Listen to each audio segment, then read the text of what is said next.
Good evening, Ambassador.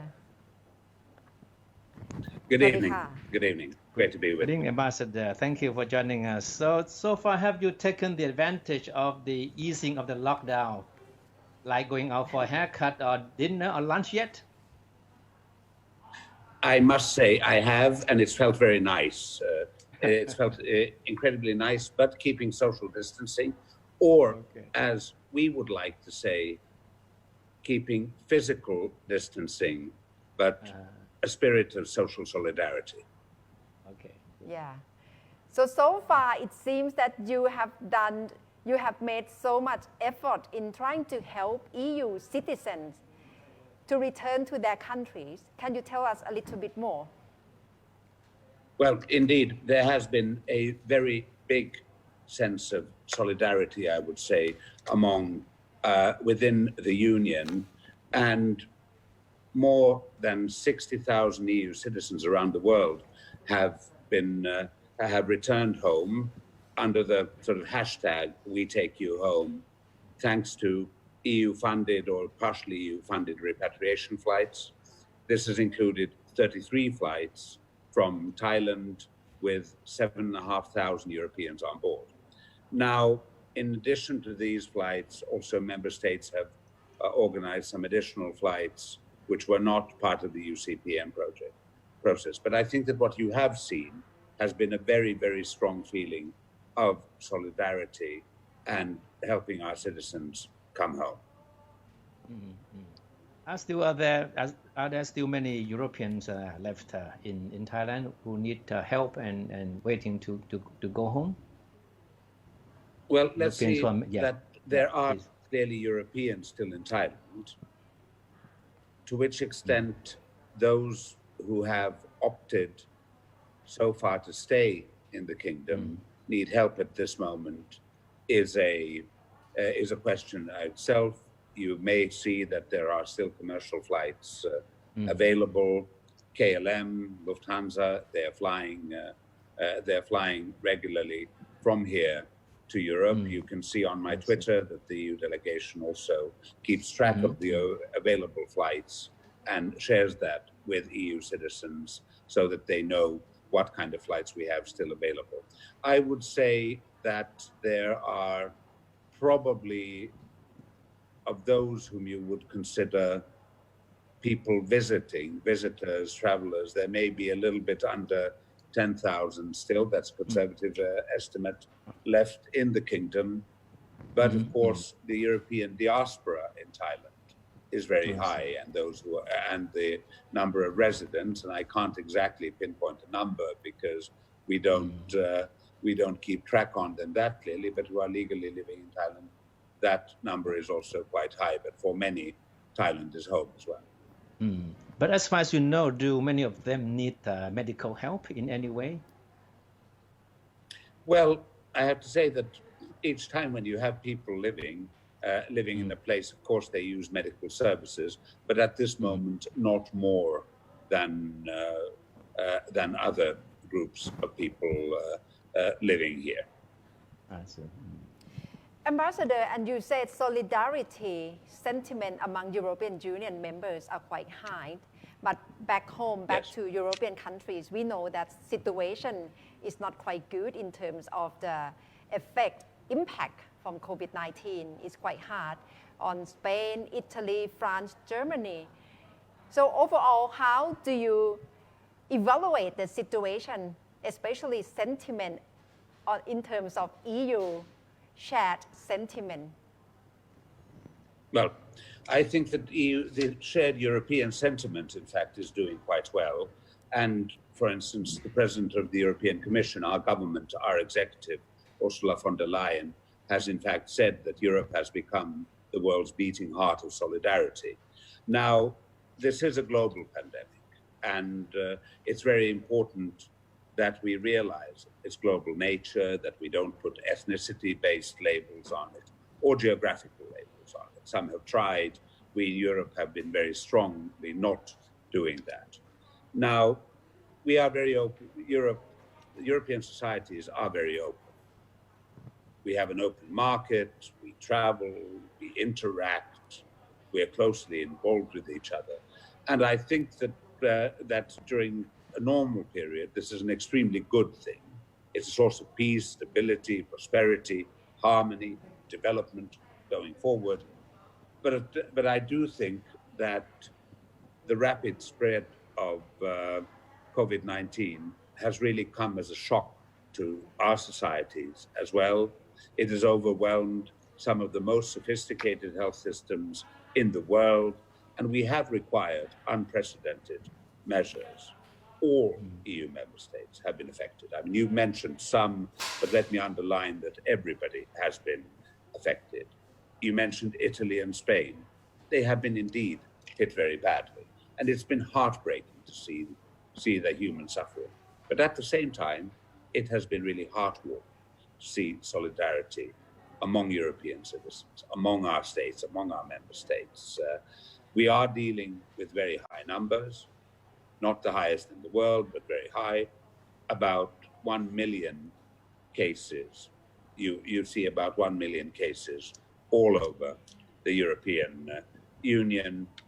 This is about a quarter of the reported cases worldwide.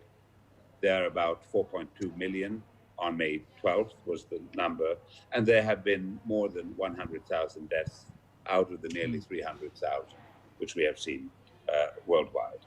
Of course, first and foremost, this is at this moment a health crisis, and we need to focus on saving lives, preserving well-being. Human life is our utmost priority. But we do have to look at the economy as well.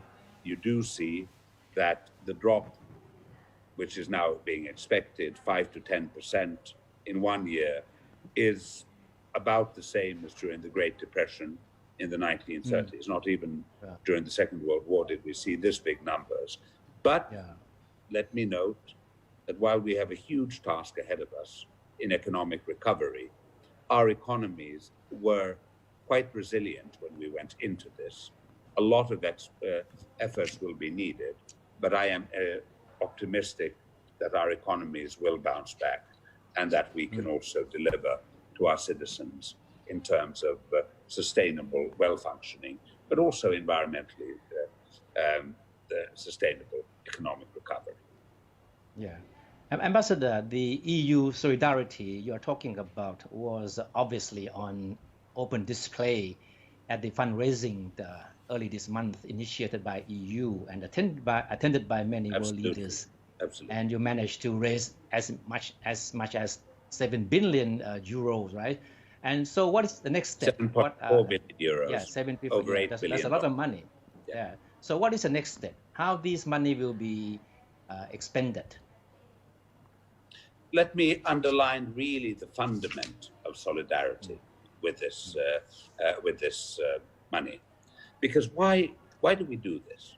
The purpose of all of this was to ensure that there will be new vaccines, there will be diagnostics, and there will be treatments which are made available globally for an affordable price, regardless of where they were developed.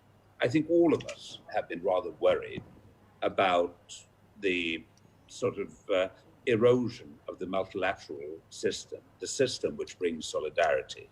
I think all of us have been worried that in the end, you may try to have situations where one or other player, global player, would like to have a monopoly, would like to control. But indeed, now you have governments, the private sector, philanthropists, private citizens, who have joined hands mainly to work on 3 strands, very important strands, to the development of vaccines, therapeutics, and diagnostics. It is important that these become a common good, where people where humanity has equal, equitable access to these goods, and that has been behind this this effort. Now, how will the money be used? Now, the European Commission, our executive, our government, in a way, the European, is keeping track of the donations, keeping track of the money, but we are not deciding how the money is going to be used. That is being done within 3 partnerships. One, we're working on the vaccines, others on therapeutics, diagnostics, We're looking at health systems. We're taking a very holistic approach where you will have experts. The role of the WHO, I did mention the importance of safeguarding the multilateral system, is going to be also key in that, and some of the money will go to supporting the actions of the WHO. This is an ongoing process in that while I think we were really very proud to see how much we could garner in one day, and we have seen key governments involved, key private sector actors. This we are talking about a pledging marathon, which is also continuing until the end of the month. And we will then review the situation in terms of funds in the beginning of June. But I think that this shows that we are committed, really committed, as the union, as the partners with whom we are working, to find global, affordable solutions with access to, which give access to people. I see. As you know, Thailand is in the process of developing vaccines against the coronavirus, right? So does it mean that we can also have access to these funds to further develop what we're doing? Well, I should hope so, and I know that you have very high, you have very much expertise in this field. As said, this is not about profit. It is not about business. This is about getting really the best minds together, with real funds to do good for humanity and for the planet. Ambassador, back to the domestic situation in Thailand, we know that EU has been working with Oxfam to try to alert women in the south of Thailand on the threat of domestic violence. So far, what's the information that you have got, and what's the implication after the campaign has been introduced? Well, I think that this is an important issue all around the world, and at this moment it's very much of a question of awareness raising, and we will be following up with our partners. Let me say something about domestic violence in general, because I think this has been one of the extremely worrying features which you have seen, and UN Women also did a very good webinar on this, that at the time when you have, when people have been confined at home, the occurrence of domestic violence against women, against children, has been a problem, a global problem. And I think it is very, very important that we work on this. Now, if you look at the campaign there, which you're looking at, it is also very much a campaign. I'm looking at the poster which you have there, which is also very much a campaign on social distancing, which we have done together with Oxfam, where posters have been put in place so that people are protecting themselves from from contagion, keeping that social distancing there. But I think it is very important that we look at all aspects. The poster's message is very important. The message of protecting yourself against the virus. But then, as said, there are so many aspects, and you took up the very important issue of domestic violence. There are so many aspects to this pandemic and to this crisis, and I must say that we need to look at the health aspect. We need to look at economy, but we do need to look at the aspects of domestic violence as well against the most vulnerable. Have you received any feedback from the local peoples to the campaign? Well, that on the social distancing campaign, or what I still prefer to say, physical distancing, social solidarity, I think naturally the response has been overwhelmingly very positive, because you do need that information, and we do need to make sure that people act responsibly. And what I think is important, that also in situations where you have tensions, such as in the Deep South or in the 3 southern provinces, this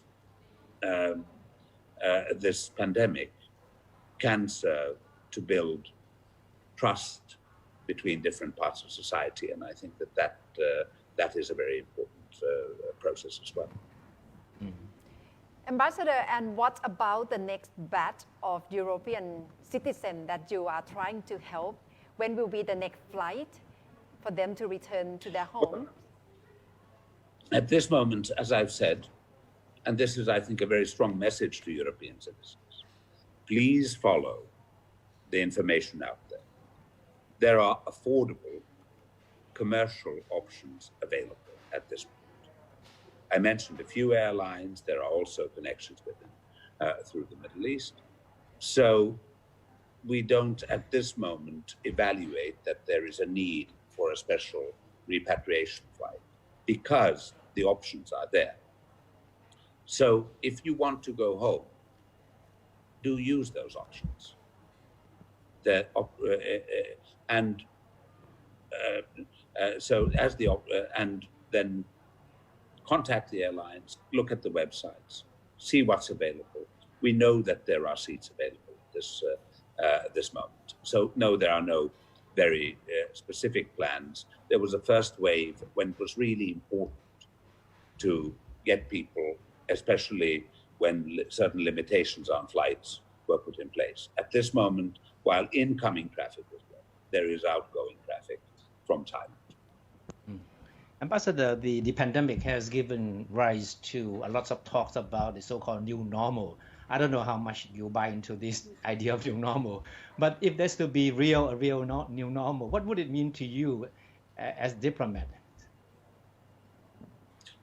Well, I think the surprising bit of news here is that diplomats are humans as anybody else. So I think it means to us very much the same as it means to any one of you, in any one of us. I mean, as people, we need to be cautious. We need to take a certain amount of, we need to take care, both of the space around us, act responsibly, and perhaps what you do see at this moment, that we will be working more, at least until a vaccine is found. While I'm sure that work travel will return, one thing which is clear that that if there's a choice of doing something online as a video conference and so on, it will be, that will happen. I think you will see a longer tradition of, or longer sort of trend of hybrid working practices with teleworking or working from home, working at the office being maintained. A very beautiful Thai tradition. The why will certainly become more and more, I think, popular. But I think these are things which are not specific just for diplomats. It's specific for all of us. But I do hope that the efforts which are put out there through the global response, through other things, will bring vaccines, will bring cures, and that other programs which are being put in place, looking at the origins of pandemics and so on, will work to prevent future pandemics, and that we will get back to a normal. I can't, the world, as my direct boss, the EU Foreign Minister, High Representative Josep Borrell has said, the world will look very different after this. We do not know exactly what it will look like, but I think we're pretty clear that it's going to be quite different. Economies will need to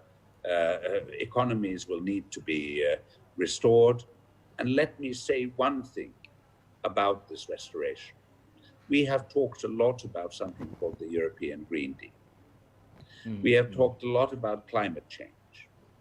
And now we can even see that the planet, and this is one of the only positive things, is taking a small respite in terms of certain polluting features.